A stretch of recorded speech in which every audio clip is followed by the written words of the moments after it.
Assalamualaikum warahmatullahi wabarakatuh. Perkenalkan, nama saya Uznur Zaman dari Prodi Hukum Keluarga Islam, semester 3. Dengan ujung NIM saya adalah 95.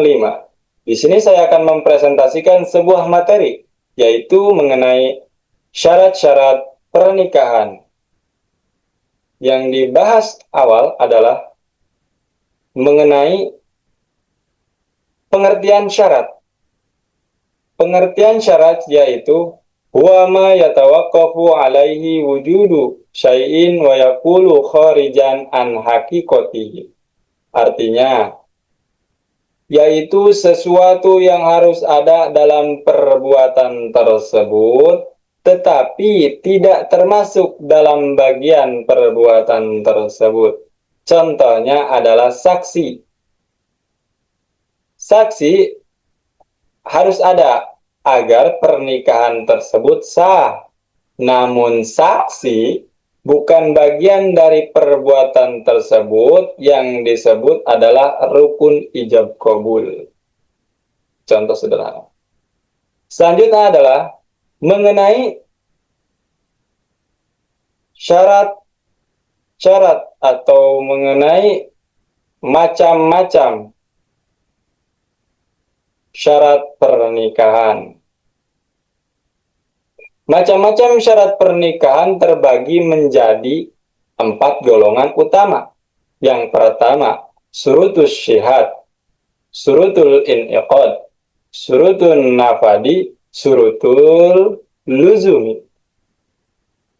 Yang akan kita kaji awal adalah mengenai surutul in'iqad.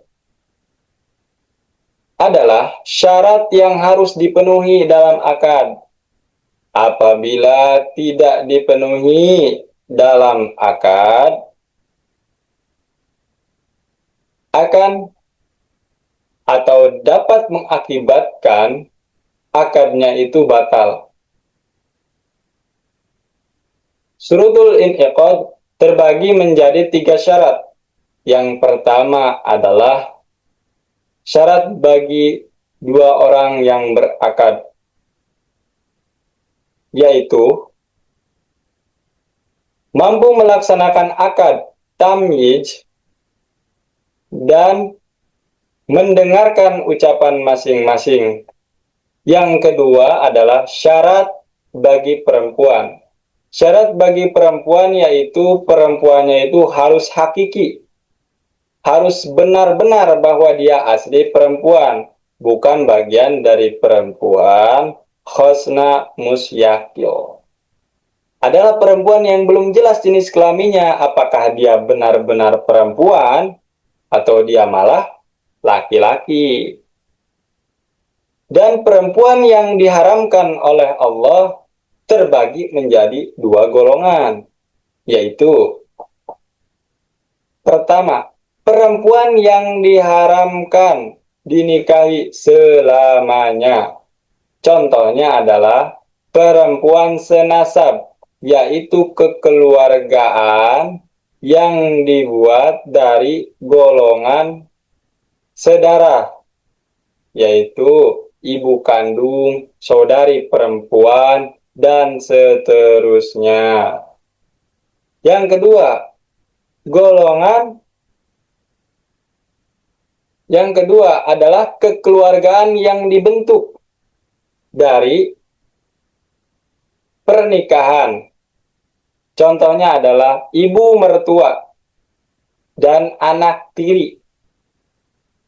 Tapi anak tiri di sini ada 2 kategori, yang bisa dinikahi dan yang tidak bisa dinikahi.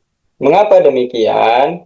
Karena apabila sang suami belum menggauli si ibu atau si ibu dari anak tiri tersebut, maka anak tiri boleh dinikahi oleh suaminya. Tapi apabila suaminya telah menggauli istrinya atau ibu dari anak tiri tersebut, maka tidak boleh dinikahi oleh suaminya, karena itu haram selamanya. Dan yang ketiga adalah kekeluargaan yang disebabkan oleh sesusuan. Ini termasuk juga dalam senasab, jadi diharamkan. Dan yang golongan kedua adalah mengenai perempuan yang diharamkan sementara. Contoh sederhananya adalah perempuan dalam masa idah. Kita harus menunggu dulu masa idahnya selesai, baru boleh dinikahi. Dan contoh yang kedua yang paling sederhana adalah istri yang masih punya suami. Kita harus menunggu dulu sampai si suami menalak atau bercerai dengan si perempuan tersebut. Itu termasuk ke dalam golongan perempuan yang diharamkan sementara. Selanjutnya adalah syarat syigot. Syarat syigot akad yaitu ucapan ijab kabulnya ada di satu majlis. Kesesuaian antara ijab kabul dan ungkapan atau maksudnya itu harus baik dan diungkapkan secara jelas atau tidak menggantung ke masa depan. Selanjutnya adalah syurutus sihat. Syurutus sihat adalah syarat sah nikah sebagai akibat hukum terjadinya akad. Apabila tidak dipenuhi salah satu syaratnya, maka akadnya itu batal. Terbagi menjadi 8 bagian.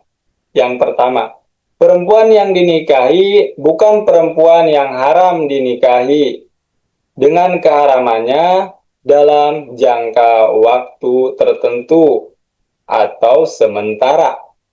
Yang kedua, akad atau sigot akadnya itu jelas dan menggunakan sigot akad dengan berlaku selamanya, yang berarti bukan sigot akad yang berlaku terbatas atau jangka waktu seperti itu. Yang ketiga, adanya saksi. Yang keempat, adanya kerelaan dan keikhlasan antara suami dan istri. Yang kelima, suami istrinya itu jelas. Yang keenam, suami istri atau wali tidak dalam keadaan irham, haji atau umroh. Dan yang ketujuh, adanya mahar menurut Malikiyah. Dan yang kedelapan atau terakhir, yaitu suami atau istri tidak memiliki penyakit kritis atau penyakit parah seperti koma dan lain sebagainya menurut Malikiyah. Selanjutnya adalah mengenai syurutun nafadi. Syurutun nafadi adalah syarat lain yang perlu dilengkapi setelah syarat akad dan syarat sah yang dapat mempengaruhi jalannya akad. Dan apabila tidak dipenuhi salah satu syaratnya, menurut Hanafiyah dan Malikiyah, itu akan menyebabkan ditunda atau mauquf. Dan terbagi ke dalam 4 bagian. Yang pertama, suami dan istri mampu bertindak secara hukum, yaitu akil, baligh, dan merdeka.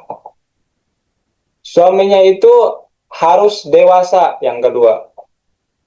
Harus dewasa dan benar-benar memiliki kemampuan, mau itu kemampuan finansial ataupun kemampuan agama yang memang sudah mumpuni, yang disebut sebagai rasyid.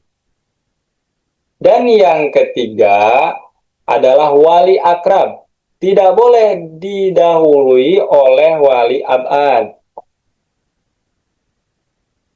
Karena wali akrab jika masih ada itu tidak boleh didahului. Mengapa demikian? Karena wali akrab itu termasuk ke dalam golongan senasab atau golongan kekeluargaan sedarah, maka dia itu harus diutamakan menjadi wali. Seperti itu.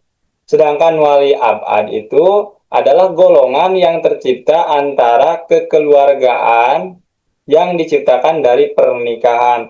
Contohnya, paman, terus keponakan laki-laki, dan seterusnya. Kalau misalkan yang akrab, contoh sederhananya itu seperti ayah, atau kakak laki-laki, dan seterusnya juga. Dan selanjutnya adalah yang keempat.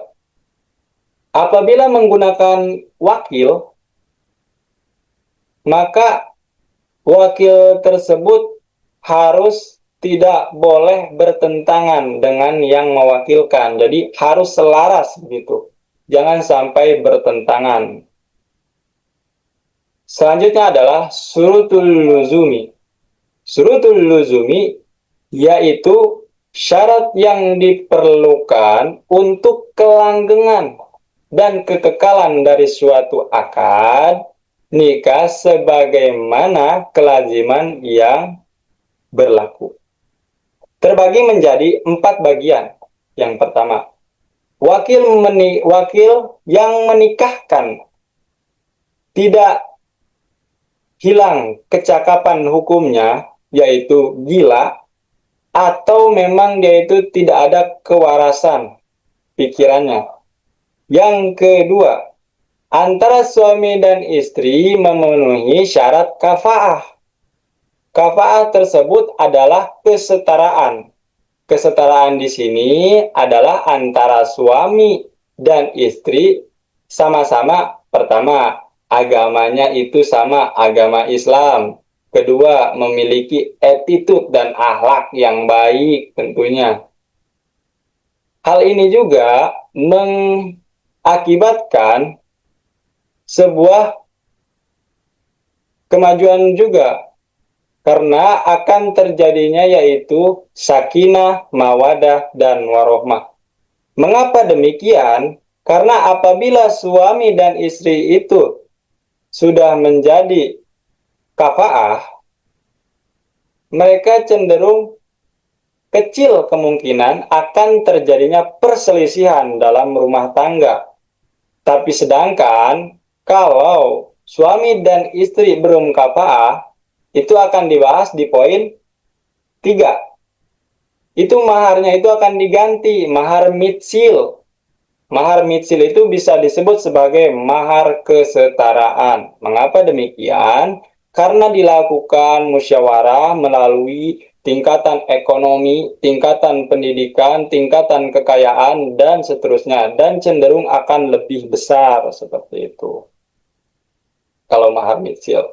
Mahar mitsil juga biasanya terjadi akibat mahar musama atau mahar yang rusak atau yang tidak disebutkan ketika akad terjadi. Dan selanjutnya adalah yang keempat, suaminya tidak memiliki cacat fisik. Cacat fisik itu contohnya cacat kelamin, yaitu cacat di kebiri atau impoten. Kebiri dan impoten seperti itu. Tidak memiliki cacat seperti itu. Yang menyebabkan si istrinya itu tidak rela atau tidak memberikan keikhlasan. Jadi mungkin cukup sekian pembahasan dari saya. Kurang lebihnya mohon maaf apabila ada salah kata, salah perkataan-perkataan saya dari awal sampai akhir. Mohon maaf. Dan tolong apabila ada yang salah, ingatkan saya, dikoreksi, komen di kolom komentar, dan juga jangan lupa tinggalkan like-nya, dan terima kasih. Assalamualaikum warahmatullahi wabarakatuh.